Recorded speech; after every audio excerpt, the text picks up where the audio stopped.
कहानी शुरू करने से पहले दोस्तों हम आपको एक ज़रूरी सूचना देना चाहते हैं। दोस्तों, हम आपको ये फ़ोन गिफ्ट करना चाहते हैं। इस फ़ोन को लेने के लिए आपको बस हमारे चैनल को सब्सक्राइब करना है वो फिर आप में से किसी एक लक्की सब्सक्राइबर को हम ये फ़ोन देंगे। फ़ोन का लक्की ड्रा 1 जनवरी 2024 को नए साल के अवसर पर किया जाएगा। अगर आप भी सैमसंग गैलेक्सी M12 फ़ोन जीतना चाहते हैं तो जल्दी से लाल रंग के सब्सक्राइब बटन को दबाकर चैनल को सब्सक्राइब करें और बेल आइकन भी दबाना ना भूलें और जीते चमचमाता नया फ़ोन। तो जल्दी से चैनल को सब्सक्राइब करो दोस्तों। चलिए अब हम आज की कहानी शुरू करते हैं। मैं कोमल, अभी मैं फाइनल ईयर में हूँ। मेरा एक ग्रुप है, हम 3 लड़कियाँ हैं और 4 लड़के हैं। फर्स्ट ईयर से अभी तक हम सब साथ हैं। हमारे ग्रुप की हेड मैं हूँ। अपनी तारीफ नहीं कर रही हूँ, लेकिन इस ग्रुप में सब मुझे बहुत ज़्यादा मानते हैं। किसी को कुछ भी प्रॉब्लम होती है तो मैं ही उनको सॉल्यूशन देती हूँ और सारे नियम भी मैंने ही बनाए हैं। और एक सबसे अहम नियम मैंने बनाया है कि हम सब दोस्त रहेंगे। प्यार हमारे बीच में नहीं आना चाहिए। No boyfriend, no girlfriend, only friend, क्योंकि फ्रेंडशिप हमेशा रहती है।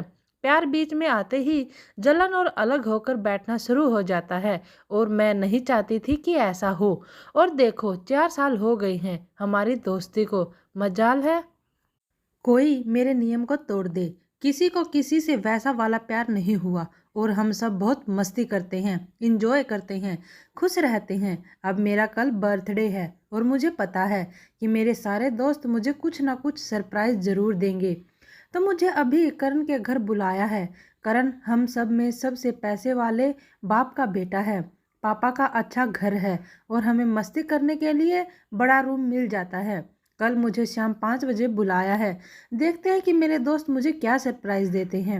मैं 5 बजे करण के घर पहुंची, लेकिन मेरे सारे शैतान दोस्त पहले से ही वहीं थे। बड़ा केक टेबल पर था। रूम में अच्छा डेकोरेशन था। मुझे बहुत स्पेशल फील कराया गया। सबने मुझे कॉम्प्लीमेंट भी दिया कि मैं बहुत अच्छी लग रही हूँ। ब्लैक कलर का गाउन मैंने स्पेशल बर्थडे के लिए लिया था। फिर मैंने केक काटा और बारी बारी सबको खिलाया। मैंने एक टुकड़ा काटा। जैसे ही मैं केक करण के पास ले गई, उसकी आंखें मुझे कुछ अलग लगी। उसने मुझे सबके सामने लिप पर एक हल्का किस करके आई लव यू बोला। तालियों की आवाज़ रुक गई। मेरे कुछ समझ नहीं आया। उसने एकदम से यह किया तो मुझे गुस्सा आ गया और मैंने उसे ज़ोर से चाटा मार दिया और वहाँ से चली गई। बर्थडे वाले दिन मुझे सरप्राइज़ मिलेगा, मैंने सोचा नहीं था। मुझे गुस्सा आ रहा था, लेकिन वो मेरा 4 साल पुराना दोस्त था। कभी मुझे लगा नहीं कि वो मुझसे प्यार करता है, या मैं शायद देख नहीं पाई क्योंकि मैंने नियम बनाए थे, इसलिए मैं उसे तोड़ नहीं सकती थी। इसलिए मैंने कभी उस तरह सोचा नहीं।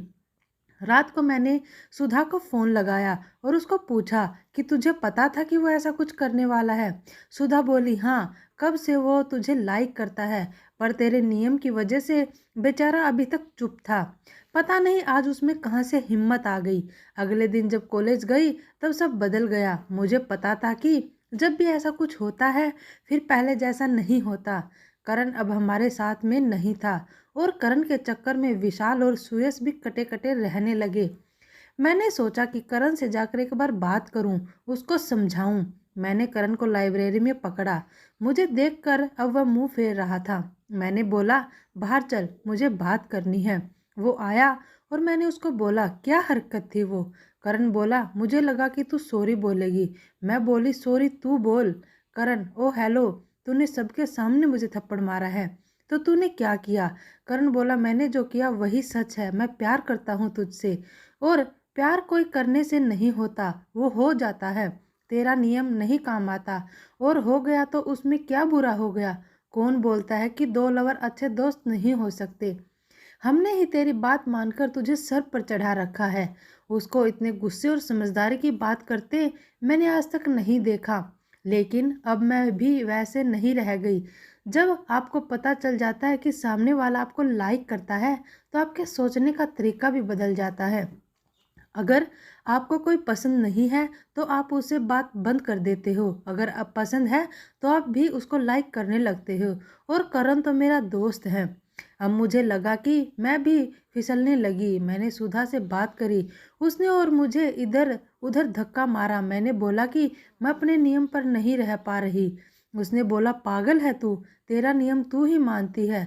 तब उस सुधा की बच्ची ने बताया कि बाकी दो, सुधा और श्रुति, पहले ही हमारे ग्रुप में विशाल और सुयश के साथ सेटिंग कर चुकी हैं। मतलब क्या गधी थी मैं कि अपने आप को जीनियस मानती थी। जीनियस तो साले यह सब हैं जिन्होंने मुझे पता नहीं चलने दिया। लेकिन एक बात तो मुझे समझ आ गई कि प्यार के बाद भी हमारी दोस्ती वैसी ही है। कोई लड़का जब आपसे प्यार करता है तो आपको ऐसा लगता है आप स्पेशल हो, खूबसूरत हो। वैसा वाला मुझे भी लग रहा है। लेकिन अब उस गधे को बताऊं कैसे? मैं तो उसको थप्पड़ मार आई। अभी तक उसको भी पता चल गया होगा कि मैं मान गई, लेकिन अभी भी भाव खा रहा है। देख नहीं रहा थप्पड़ जो पड़ा। फिर मैंने मौका देकर उसको बोल दिया, सॉरी, उस दिन मुझे ऐसा नहीं करना था, अब नहीं करूँगी कभी। वो भी बोला, सॉरी, मुझे भी नहीं करना था, मैं भी अब नहीं करूँगा कभी। मैंने बोला, क्या? वो पूछा, क्यों? फिर करूँ? पागल थोड़ी हूँ जो थप्पड़ खाऊं। मैंने बोला, अब नहीं पड़ेगा, प्रॉमिस। हंसने लगा। तो ऐसे शुरू हो गई मेरी भी लव स्टोरी। हम आपको एक ज़रूरी सूचना देना चाहते हैं। दोस्तों, हम आपको ये फ़ोन गिफ्ट करना चाहते हैं। इस फ़ोन को लेने के लिए आपको बस हमारे चैनल को सब्सक्राइब करना है वो फिर आप में से किसी एक लक्की सब्सक्राइबर को हम ये फ़ोन देंगे। फ़ोन का लक्की ड्रा 1 जनवरी 2024 को नए साल के अवसर पर किया जाएगा। अगर आप ये सैमसंग गैलेक्सी M12 फ़ोन जीतना चाहते हैं तो जल्दी से लाल रंग के सब्सक्राइब बटन को दबाकर चैनल को सब्सक्राइब करें और बेल आइकन भी दबाना ना भूलें और जीते चमचमाता नया फ़ोन। तो जल्दी से चैनल को सब्सक्राइब करो दोस्तों।